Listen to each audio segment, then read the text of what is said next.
Hallelujah. Praise the name of the Lord Jesus Christ. It's Tuesday morning here in Houston, Texas. April 29, 2025. Praise God. Malapit nang matapos ang buwan ng April. The Lord really.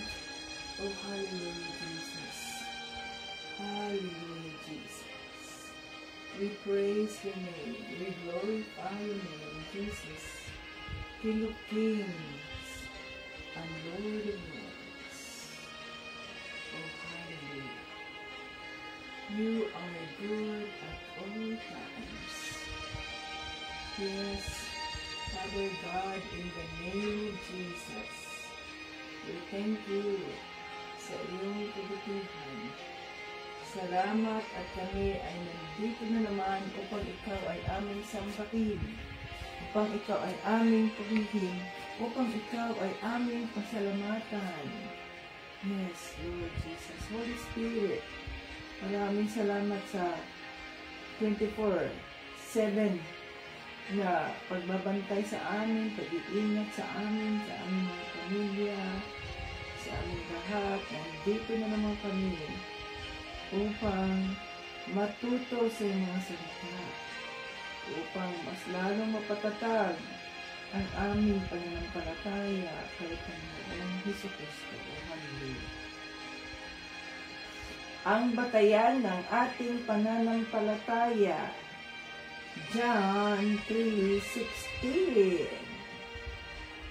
For God so loved the world that He gave His only begotten Son, that whosoever believe in Him will not perish, but have everlasting life.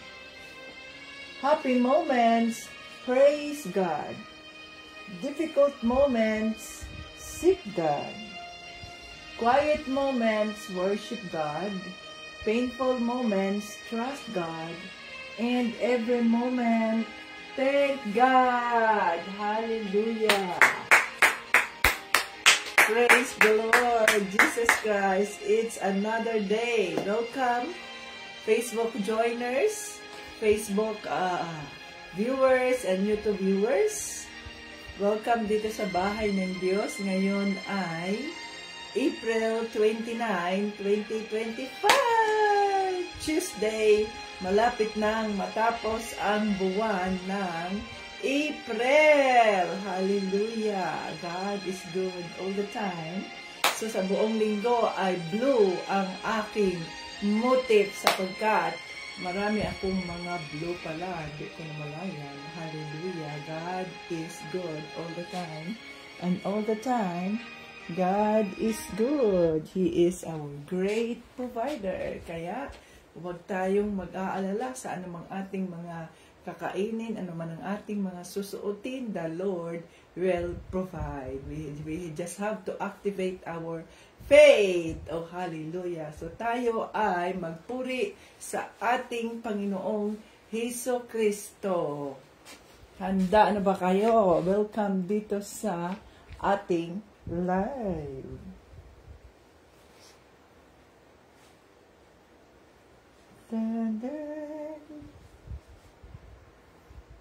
Okay, ready.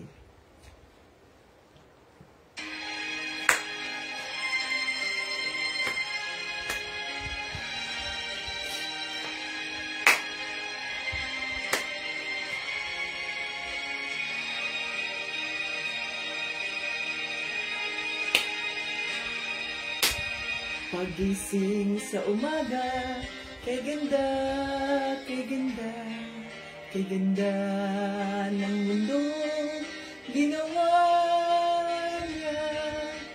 Ngayon ko lang nakita ang ganda ng mundo. Salamat sa Diyos at ako'y binago. Yes, Lord. Thank you, Lord Jesus. Nang tanggapin ko si Jesus, aking Diyos, Nabago ang lahat sa buhay ko. Bagong ligaya ang nadarama. Bagong pag-asa ang nakikita.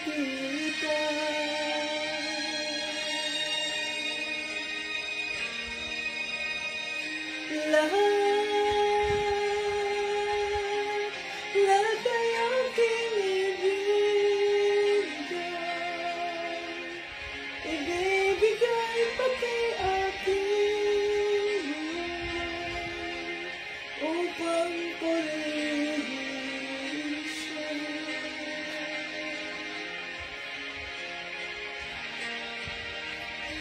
Lahat ay aking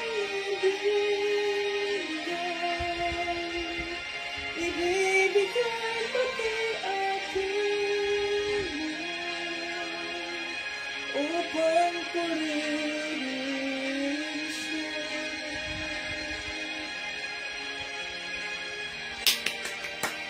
Hallelujah! Praise the Lord Jesus Christ. Nag-uumapang ang aking saya. Pagmamahal niya ang nadarama. Kay ganda ng buhay na nasa kanya.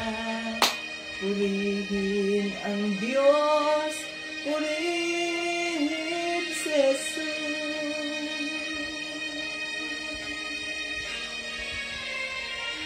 Lahat ay aking ibibigay pati aking buhay upang purihin siya.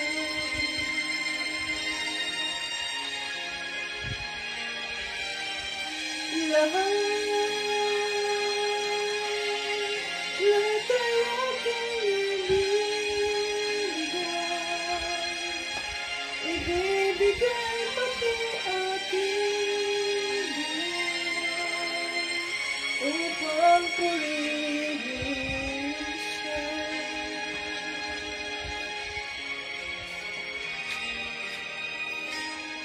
Oh, hallelujah.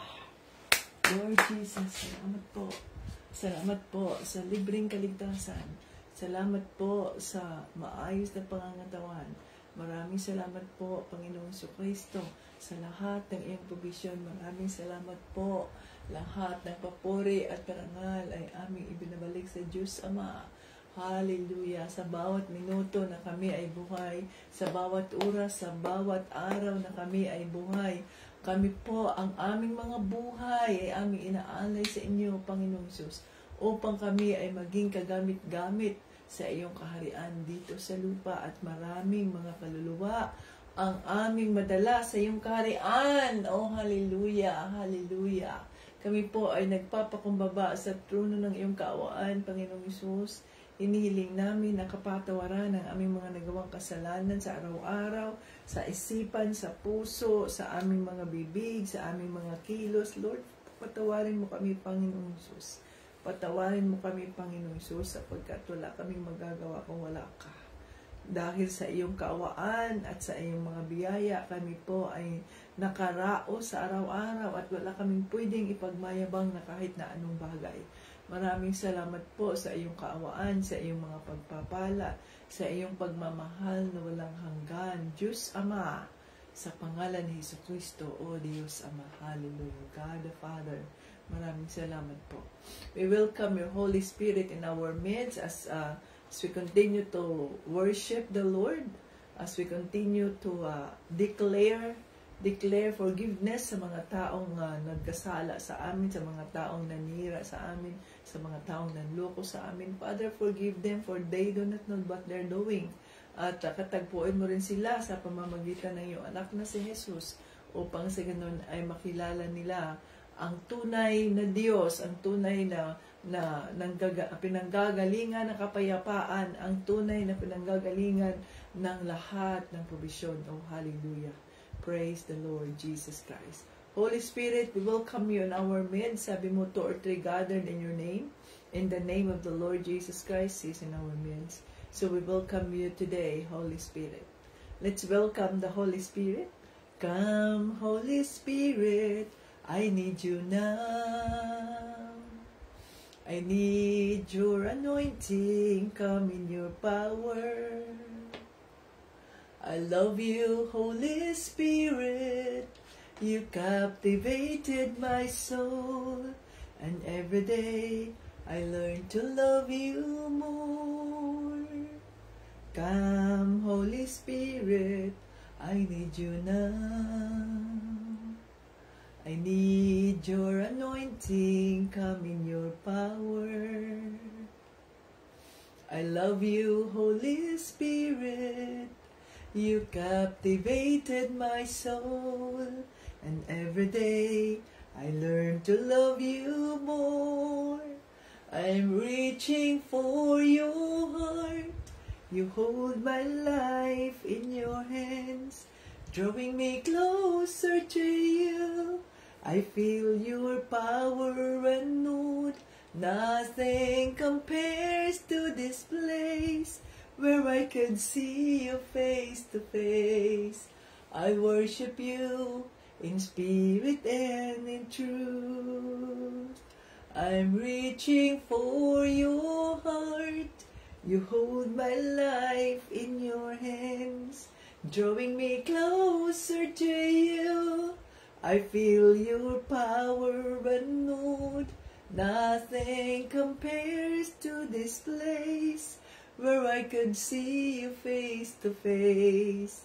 I worship you in spirit and in truth. We worship you in spirit and in truth. Oh, hallelujah. Sinasamba ka namin, Diyos Ama, Panginoong Kristo, Banal na Espiritu, sa Espiritu at sa katotohanan. Gamitin mo po ang aming mga buhay para sa iyong mga gawain nang sa ganoon po ay marami pang mga kaluluwang makakilala sa inyo. Buksan mo ang aming mga isipan, ang aming mga puso. Gabayan mo po ang bawat isa. Yes, Holy Spirit, itago mo ang iyong lingkod sa krus ni Panginoong Kristo na hindi ako makikita, kundi ang makikita ang mga kabutihan ng Diyos Ama, ang kanyang kaumaan, ang kanyang pagmamahal ng walang hanggan. Oh, hallelujah, hallelujah. Dinideklara namin na ang live na ito ay holy, sanctified by the blood of Jesus. Oh, hallelujah. Maraming salamat po, Banal na Espiritu. Excited kami kung ano na naman ang iyong revelation sa araw na ito, na ito ay aming magagamit habang kami ay patuloy na nilalakaran namin ang aming mga pananampalataya kay Panginoon Kristo. Oh, hallelujah. Lahat ng ito ay aming hinihiling, pinasasalamatan sa pangalan ni Jesus at ng Banal na Espiritu. At lahat ng papuri at parangal ay binabalik namin sa Diyos Ama. Amen. Hallelujah. Praise the Lord. Thank you, Jesus. Ayan, mga kating Jesus. Ngayon ay Martes. Matagal ako natulog kagabi sapagkat ako ay nagbiling. So, alas 12 something na ako natulog. Gising naman ang alas 5. 4 hours something lang ang aking tulog. Kailangan kong gumising with a grateful heart sapagkat ito ang aking katawagan. Okay, so dito na tayo muli sa salita ng Diyos. So nandito tayo sa Ephesus, mga ka-Team Jesus. So tayo ay binuhay kasama ni Kristo. Ang ayon dito sa Ephesus verse 2, chapter 2, no?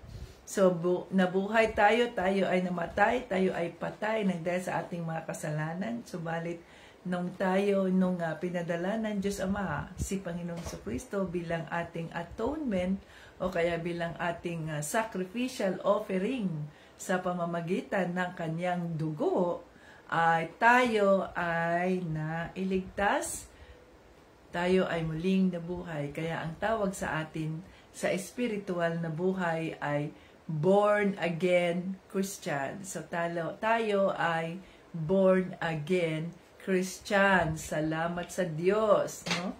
Thank you, Jesus. Okay. So dito tayo sa chapter 3. Ang plano ng Diyos sa mga hindi Hudyo. Okay. So, nasa chapter 3, verses 1 to 13. Okay, chapter 3.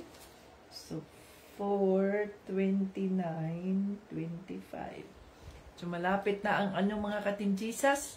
Matapos ang buwan ng Abril. Hallelujah, the Lord willing.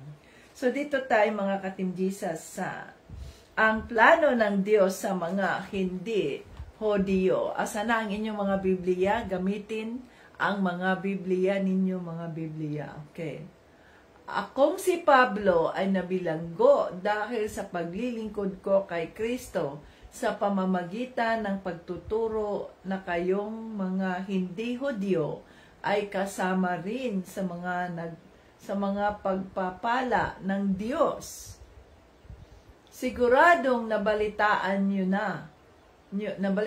nyo na dahil sa biyaya ng Diyos, ipinagkatiwala niya sa akin ang pagpapahayag ng biyaya niya para sa inyo. Gaya ng nabanggit ko sa sulat na ito, ang Diyos mismo ang magpahayag sa akin tungkol sa kanyang lihim na plano para sa inyo.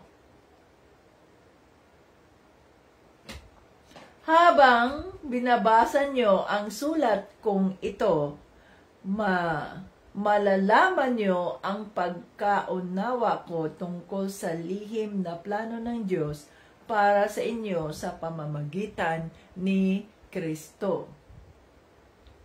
Hindi inihayag ng Diyos ang planong ito sa mga tao noon. Pero ipinahayag na niya ngayon sa mga banal. Banal na apostol at mga propeta sa pamamagitan ng banal na espiritu. At ito nga ang plano ng Diyos sa pamamagitan ng magandang balita. Ang mga hindi Hudyo ay tatanggap ng mga pangako ng Diyos kasama ng mga Hudyo at magiging bahagi rin sila ng iisang katawan dahil sa pakikipag-isa nila kay Kristo Jesus. Dahil sa biyaya ng Diyos, naging tagapangaral ako ng magandang balitang ito sa pamamagitan ng kapangyarihan niya. Kahit ako ang pinakahamak sa lahat ng mga mananampalataya, ipinagkaloob pa rin sa akin ng Diyos ang pribilehiyong ipangaral sa mga hindi Hudyo ang hindi masukat na biyaya biyayang galing kay Kristo.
So, sa covenant box, nandoon ang presensya ng Diyos, ang Holy Spirit sa covenant box.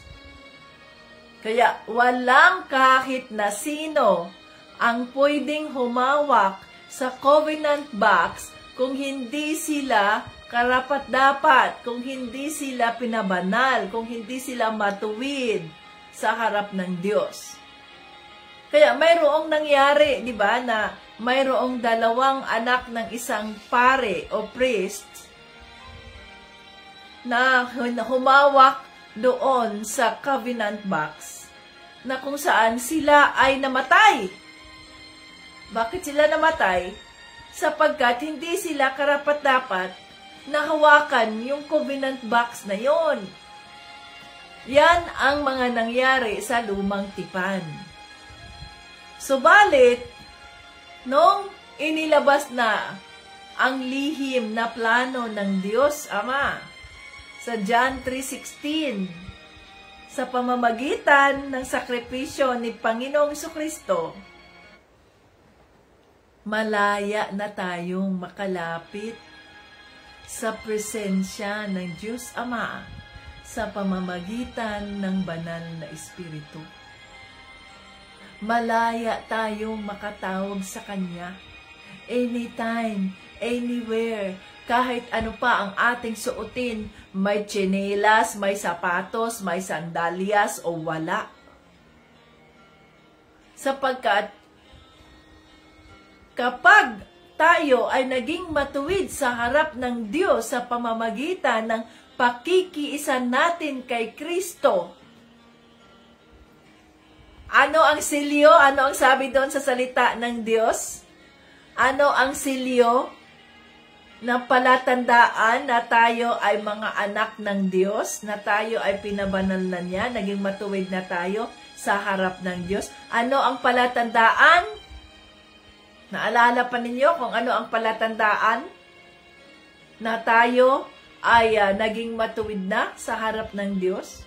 Na tayo ay tinanggap na ng Diyos Ama bilang kanyang mga anak? Ano ang palatandaan? Ano ang palatandaan na ibinigay? Ano ang palatandaan? Alam nyo ba kung ano ang palatandaan na yun? Ha? Ano ang palatandaan? Ano ang palatandaan niya? Na tayo ay Kanya. Na kung ano man ang mga ipinangako ng Diyos Ama sa mga Hudyo, ay ganun din ang Kanyang mga ipinangako sa atin at matatanggap natin ang mga pangako niya. Ang kanyang mga pagpapala. Tingnan ninyo ang mga Hudyo.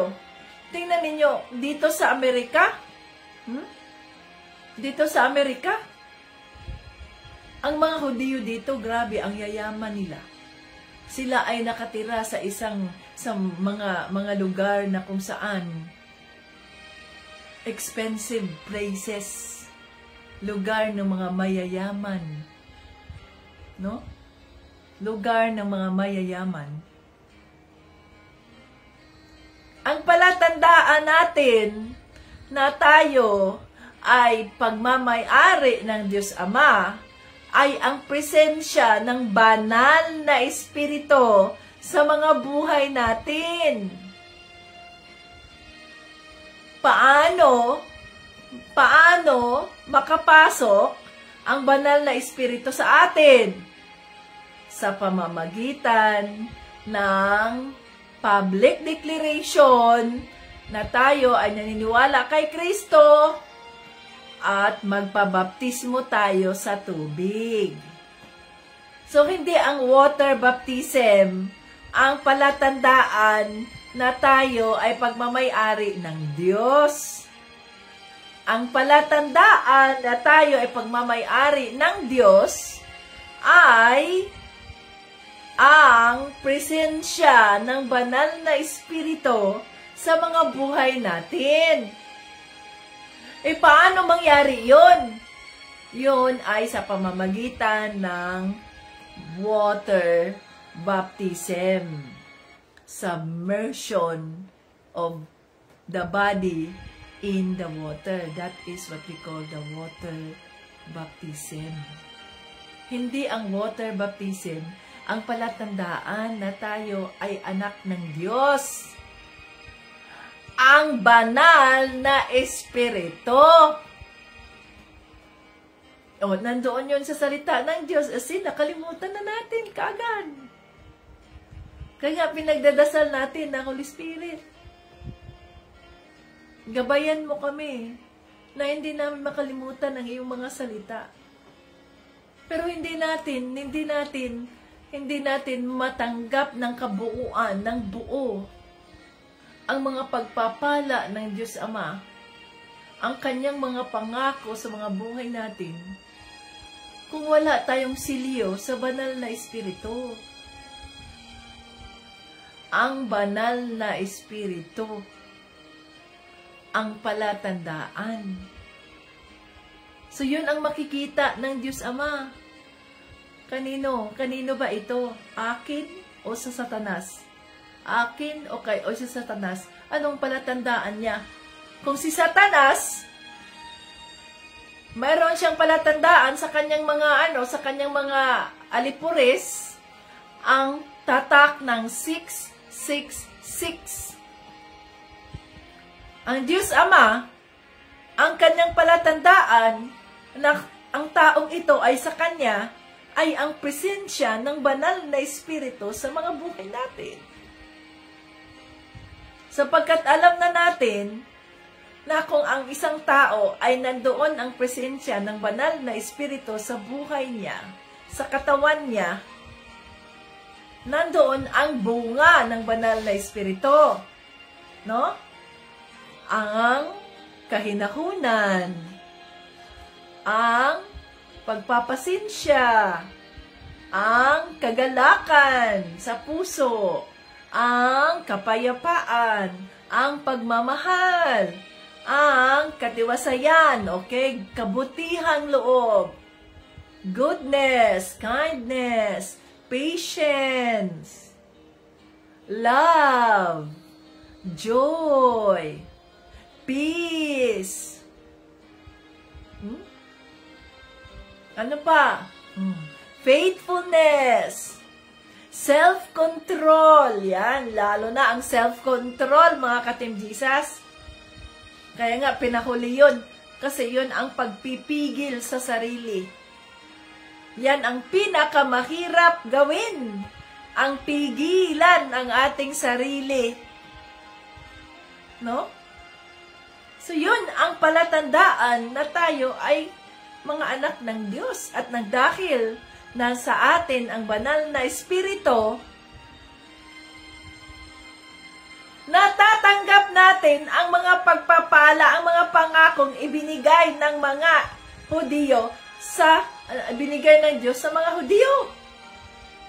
Kung itong mga Hudiyo ay mga pinagpapala, grabe ang mga Hudiyo, ang yayaman nila dito sa Amerika. Maging dyan sa Pilipinas, mayroong community ng mga Hudiyo dyan, ang yayaman nila. No?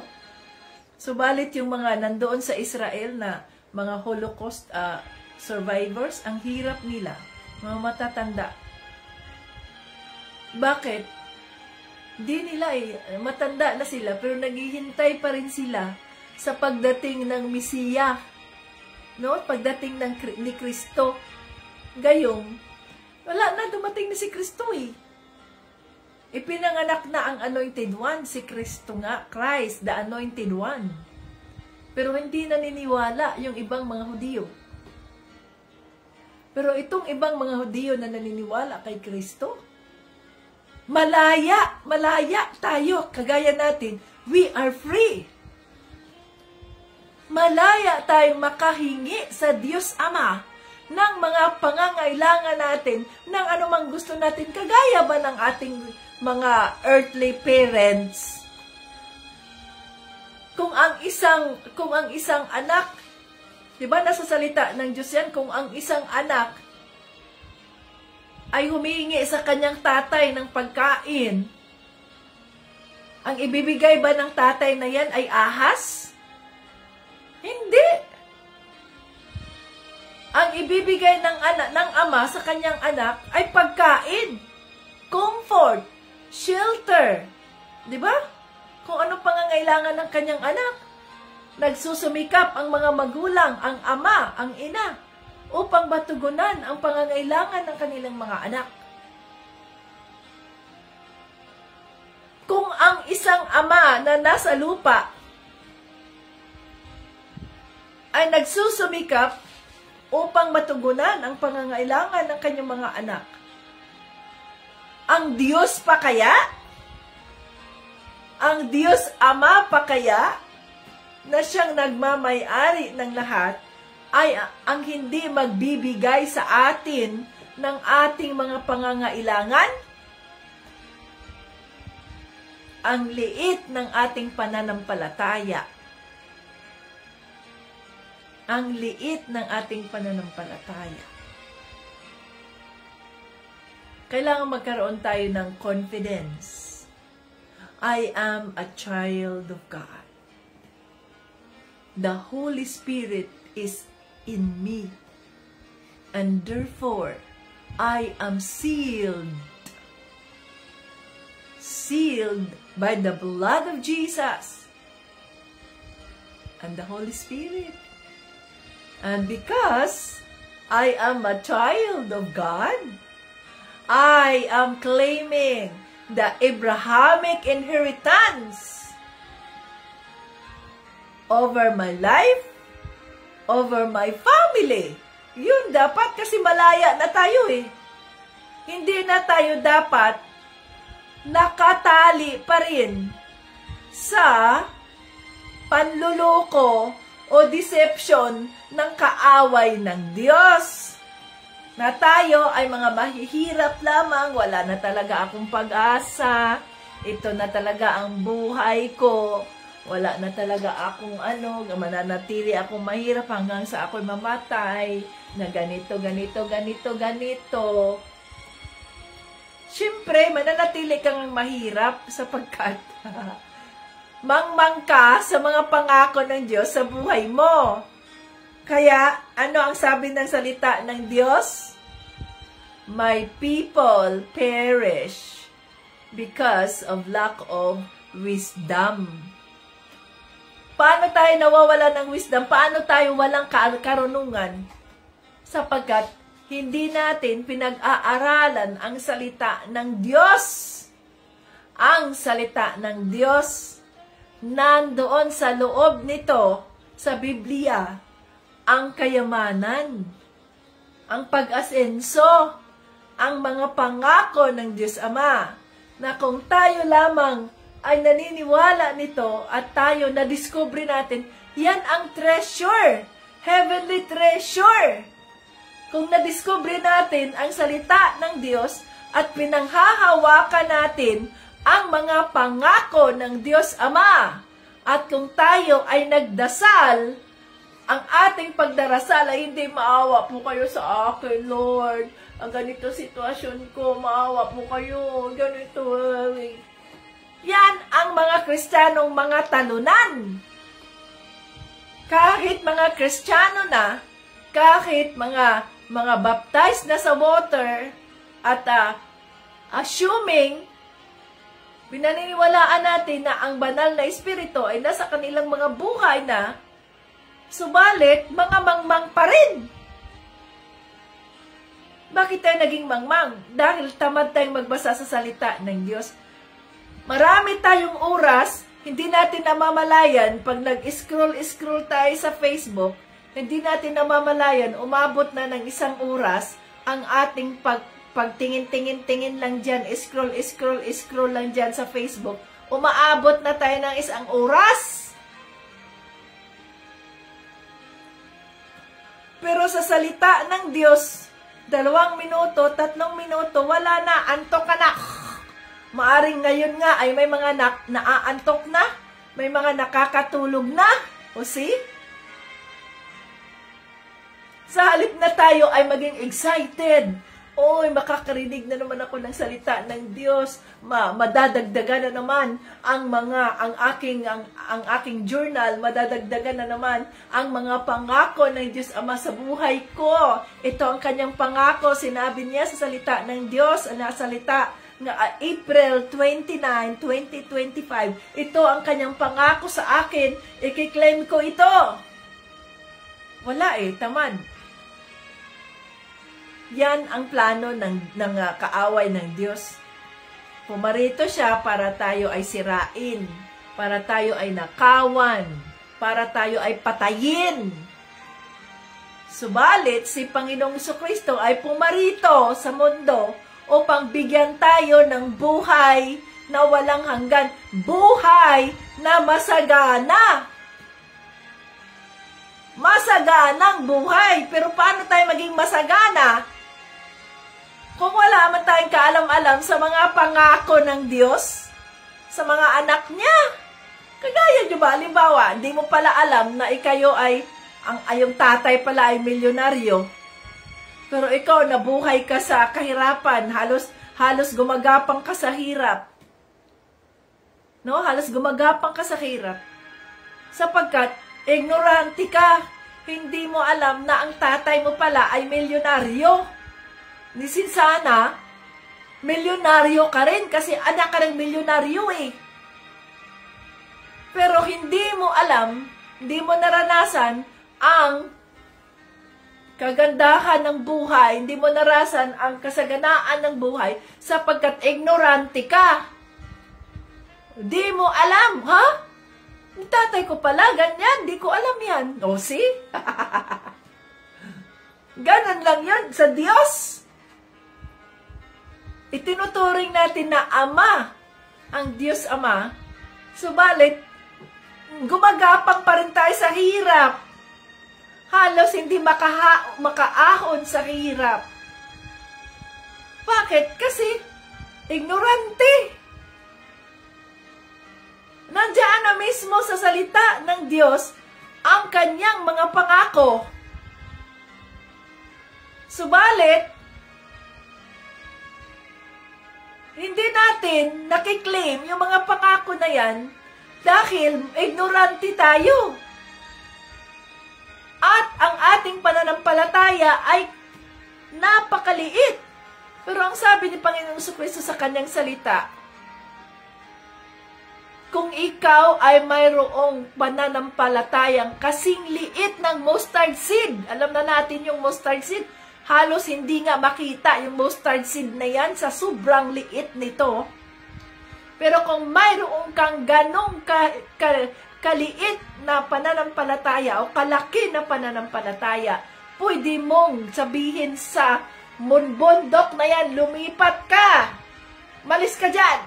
Pwede mong gawin yan. Anong ibig sabihin ng bundok? Yun ang mga pagsubok sa buhay. Yun ang mga problema sa buhay. Yun ang mga sakit. Yun ang mga mga dumarating sa buhay natin na hinayaan ng Diyos upang tayo ay subukin sa ating pananampalataya sa Kanya. Pero wala tayo di natin alam ang mga pangako ng Diyos. Kaya ni-reveal ng Holy Spirit. Kung tayo ay mga anak ng Diyos, kung ano man ang natatanggap na mga pagpapala ng mga Hudyo, na mga Kristiyano, matatanggap din natin ito. Hallelujah! Kailangan nating tayuan ang ating pananampalataya kay Panginoong Jesucristo. At kung tayo ay magdarasal, dapat tayo ay parang mga warriors. Kung magdarasal, hindi yung para tayong mga wala nang magawa sa buhay. Wala na akong magawa. Magpakamatay na lang ako. Kasi dati, I'm a child of God. Yes, I'm a child of God. Oh, paano ka naging child of God? Niloko ka lang ng demonyo. Nagpaloko ka rin. Bakit ka naloko? Naloko ka kasi wala kang alam sa salita ng Diyos. Kaya nga, ang sabi sa salita ng Diyos, no? Put on the armor of God. So, ano daw yung armor of God? Ilagay natin ang armor of God.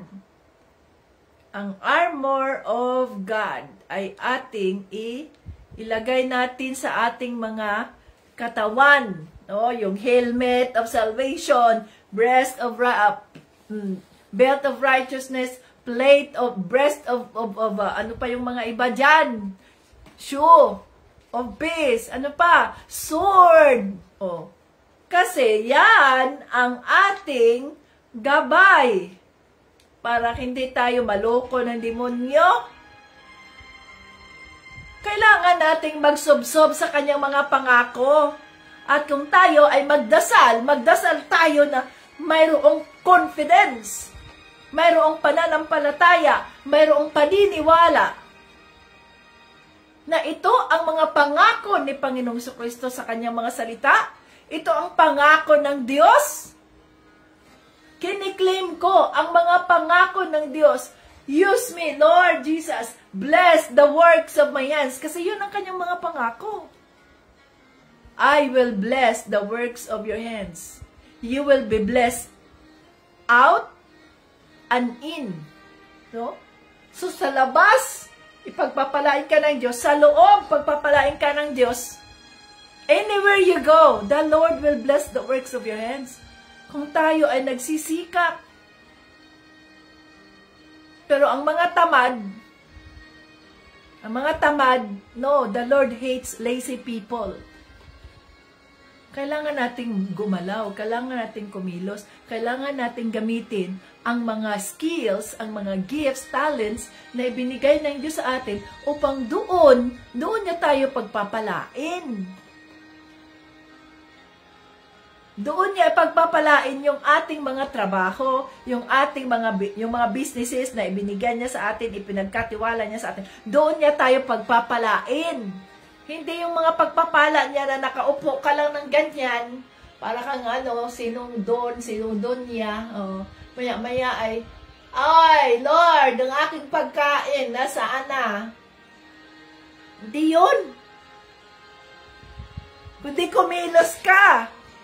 Tumayo ka, maghanap ka. Ang sabi sa salita ng Diyos, ask, and it shall be given to you. Seek, and you will find. Knock, and the door will be open to you. O, see? Humingi ka. Paghingi mo, Lord, kailangan ko itong Lord, kailangan ko ang ganito, tulungan mo ako. Sabi mo sa mga salita, ask, and it shall be given. Seek, and you will find. Knock, and the door will be open unto you. So, humingi ka na. Hindi naman yan sasabihin ng Diyos, bang, magic, mayroon ka ng isang sakong bigas. Hindi man ganon. Di ba? Kaya humingi ka na. Pagkatapos mong humingi, seek and you will find. Ibig sabihin nun, kumilos ka na. Maghanap ka na. Sino ang gagamitin mo, Lord? Saan ako pupunta? O, pupunta ka sa lugar na yan. Makikita mo, may isang tao dyan na nangangailangan ng serbisyo mo. Magpaserbisyo sa'yo. Magpahatid sa'yo doon sa na yan. Pagdating doon sa area na yan, babayaran ka niya ng generously. Yan ang ibig sabihin ng ask, seek. Saan ako pupunta? Oh, kumatok ka. And it shall be open unto you. Yun ang literal na pakahulugan noon. O, saan ako kakatok? Siyempre, saan ka kakatok? Kakatok tayo doon as the Holy Spirit leads us. Saan ako pupunta? Naghahanap ako ng trabaho. Di kakatok ka ng mga pinto, ng mga establishments. Kayo ba ay nangangailangan ng ganito? Kayo ba ay ganyan? Pwede akong maka-part-time, pwede akong mag-apply, mag-marketing, kagaya ng ginagawa namin. Oh. Ganun yun. Kailangan kang kumilos.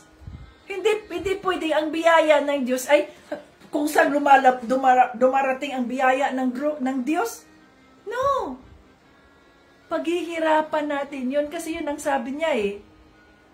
I will bless the works of your hands. No? Doon tayo pagpapalain ng Diyos sa ating mga kamay, sa ating pagkilos, sa ating mga gawa. No? Hindi ko matuka. Sino ang gusto mong, wala talaga kaming ano ngayon, Lord,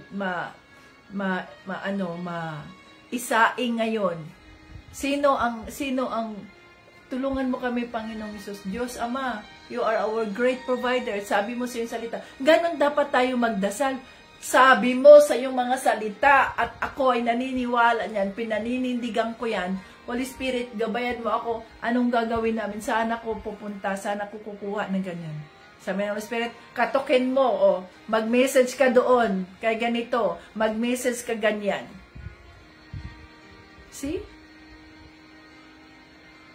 Kagaya halimbawa ba, yung ang Holy Spirit, nagkaroon na ng conviction sa akin na kapag babenta ang bahay ng Diyos, ay magbigay kayo ng love gift doon sa mga prayer warriors.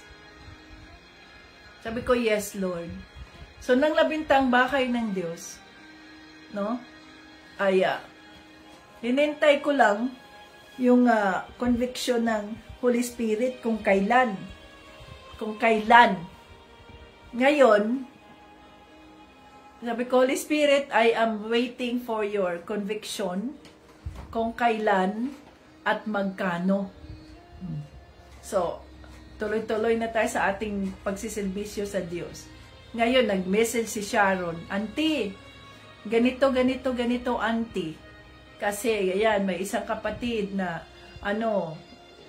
wala masaing. Dapat kasi tayo maging tapat sa ating sitwasyon. Kumusta ka? I'm okay. I'm blessed. Yun pala, wala ka nang makain. Ang tiyan mo, nanghihina ka na dahil wala kang makain. Paano ka matulungan? So, sabi niya, Auntie, kasi ganito, Auntie, ganito, ganyan. Nabanggit mo kasi sa ganyan. Yes, siya. Sandali lang siya. Sige siya. Ang sabi ko kasi, sige lang siya. Okay lang siya. Sandali lang. Sige pa.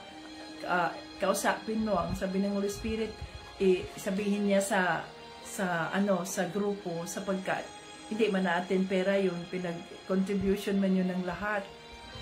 Holy Spirit, anong gagawin ko dito? Sabi ng Holy Spirit, boom! Ito na yung tamang panahon, di ba? He makes all things beautiful in His time. So sabi ko, Holy Spirit, ito ang sitwasyon ng isang anak mo, ng isang mananampalataya mo. So ano ngayon ang gusto mong mangyari? So ang sabi ng Holy Spirit, go ahead, send the love gifts. Okay? So magkano naman, Holy Spirit? 2,000 bawat isa. Okay, kaya sinabi ko kay Sharon, siya, itong conviction ng Holy Spirit, siya, kunin mo yung mga doon siya, screenshot mo yung sino man yung naging prayer warrior siya para mabibigyan tayo ng Diyos ng totoong buyer, yung buyer na nanggagaling sa Kanya na walang reklamo, very grateful, ganito siya, o wala nang marami pang mga kahilingan at iba-iba pa sa bahay ng Diyos. They will embrace the house of God as is. Yun that is unexpected blessing ng Diyos sapagkat may ginawa tayo. Reward natin yun sa Diyos. Reward natin galing sa Kanya. So, yun ang palatandaan.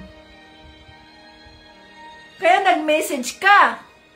Nagpakatotoo ka sa sarili mo na ito talaga sitwasyon namin. Di ba? Anong sabi sa salita ng Diyos? Tulungan natin ang ating kapwa, lalo na ang ating kapwa mananampalataya kay Kristo. Di sumunod kami, very smooth, di ba?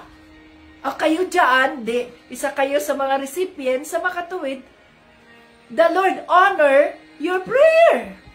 Dahil nireward ka nila nireward ka niya So to God be the glory, blessed be the Lord. See, ganun lang kasimple yun. Kasi, we ask, we seek, we knock. So may ginawang instrumento ang Diyos para sa ganoon, yung ating hiniling ay maibigay niya. Kaya dapat, pag tayo ay nagdasal, makapangyarihan tayo sa pamamagitan ng salita niya. Dapat powerful ang ating pagdarasal kung ginagamit natin ang mga salita niya. Kung ang ating pagdarasal ay ang kanyang mga pangako. God the Father, sinabi mo po sa iyong mga salita, ganito, ganito, ganito, ganyan. Yan dapat ang uri ng ating pagdarasal. Hindi kailangan ng pagdarasal ng haba-haba. Ang haba-haba ng iyong pagdarasal. Walang unod, walang laman. Ang pagdarasal, kahit maikli, pero makapangyarihan, dahil ginagamit natin ang salita ng Diyos. Oh, hallelujah. To God be the glory and honor. So, may gagamitin ang Panginoon kapag tayo ay humihingi sa Kanya, tapat tayo. Diba? Mas lalo na kung nabaptismo na kayo sa tubig. At panghahawakan ninyo ang kanyang mga pangako, mas lalo nang mararanasan natin, unang-una, ang kapayapaan ng Diyos at ang kanyang mga pagpapalang. Siksik, liglig, umaapaw para sa mga taong naniniwala kay Kristo. Oh, hallelujah, Jesus. Father God, in the name of Jesus, maraming salamat po sa mga salita. Holy Spirit, maraming salamat sa iyong presensya sa oras na ito. Maraming salamat sapagkat binuksan mo na naman ang aming mga isipan, ang aming mga puso upang maintindihan namin ang iyong plano sa amin bilang mga hintil, bilang mga mananampalataya ni Panginoong Jesucristo. Oh, hallelujah. Napakabuti mo, Diyos Ama. Panginoong Jesucristo, Holy Spirit, maraming salamat po. Isilyo niyo po ang mga natutunan namin, ang mga pangako ng Diyos Ama sa mga puso namin. Seal it with the blood of Jesus, na hindi ito manakaw ng kaaway ng Diyos, na hindi ito makalimutan, kundi ito'y aming palaging iisipin, nasa puso namin, at magagamit namin araw-araw habang kami ay patuloy na tinatayuan ang aming pananampalataya at Panginoon Jesucristo. Hallelujah, Jesus. We love you, Lord Jesus. Salamat po sa libreng kaligtasan. Salamat po sa iyong sakripisyo sa krus. Salamat po sa iyong banal na dugo, na nang dahil sa iyong banal na dugo, kami ay naging matuwid sa harap ng Diyos Ama. At aming matatanggap ang mga pangako ng Diyos Ama sa mga buhay namin sa pamamagitan ng banal na Espiritu. Oh, hallelujah. Woo! Hallelujah. So we are claiming the Abrahamic inheritance over our families, over our lives, and our families for God's purpose and glory. Father God, thank you, Lord. Thank you, Jesus. Oh, hallelujah. Ano man po ang kahilingan ng bawat isang nandito at kung sino man ang makakarinig sa iyong broadcast, Father, in the name of Jesus, I declare, Father God, the answers of their prayers. I declare healing upon their bodies. I declare healing upon their finances. I declare healing, Father God, upon their minds in the name of Jesus. I declare the renewal of the heart, renewal of the mind. Father God, renew our hearts, renew our minds, na ang aming mga i-meditate ay ang iyong mga salita, ang aming i-meditate, ang aming isa-isip, ang aming isa-puso ay ang iyong mga salita, ang iyong mga pangako sa aming mga buhay at magiging matayog ang aming pananampalataya kay Kristo. Lalakaran namin ang iyong mga pangako sa mga buhay namin, Diyos Ama. Oh, hallelujah. Maraming salamat po. Maraming salamat po. Ikaw ang aming lakas sa aming mga kahinaan. Maraming salamat sa pagsagot ng aming mga dasal.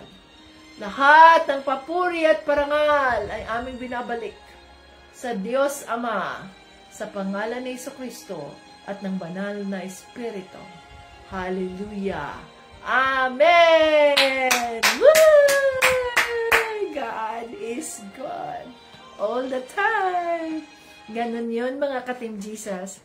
The more na tayo ay pag-aralan ang salita ng Diyos. Kaya nga, Bible study tayo eh. Team Jesus School of Faith ang ginagawa natin. Kaya tayo ay nag-aaral sa kanyang salita. Nang sa ganoon ay ating matuklasan ang kayamanan na nasa salita ng Diyos, nasa Biblia, ang mga pangako ng ating Panginoong Diyos Ama sa pamamagitan ni Kristo Jesus at ng banal na Espiritu. Hallelujah! Glory to God. Ayan, mga ka-Team Jesus, naway naintindihan ninyo ang mensahe ng Diyos. Hanggang sa muli, Jesus loves us. At huwag nating kalimutan na pagpapalain si Sis Abigail sapagkat siya ang pinili ng banal na Espiritu na ating pagpapalain sa linggong ito. At magbigay pala ako diyan ng dates kung kailan tayo mag-umpisang mag-fasting, no? Ka-Team Jesus. Hanggang sa muli, Jesus loves us. Bye-bye.